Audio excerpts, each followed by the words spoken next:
do teu casamento não fez chuva nem fez vento, fez o sol mais radiante que eu já vi tão brilhante.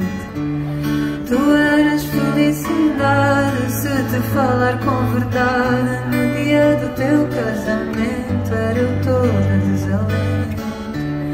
Quando foi que foi o dia que de nós só eu queria chegar a casa antes da noite, subir voando amor aí? Quando foi esse momento que de fome, frio e sede e tantas noites ao relento nos morreu o sentimento? Mas ficar assim, só tua amiga é tão bonito, mas dói-me o braço esquerdo, a perna e a barriga.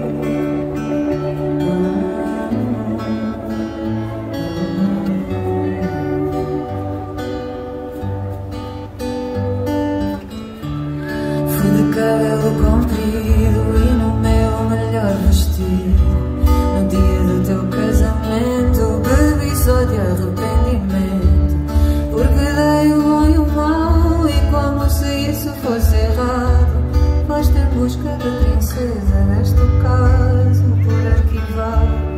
Antes fosse mais calada, menos louca e perturbada.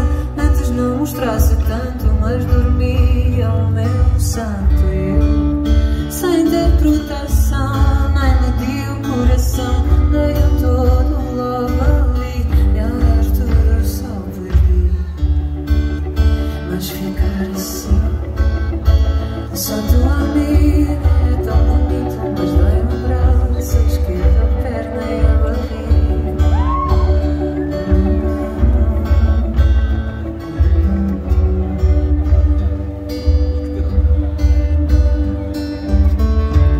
No dia do teu casamento fingi bem tão de dentro que até eu quase acreditei no meu próprio fingimento.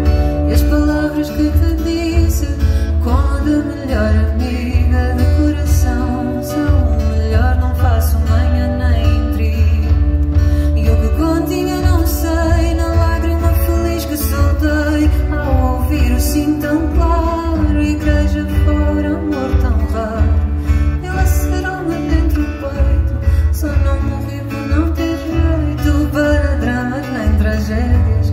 Ora um brinde às comédias, mas ficar assim.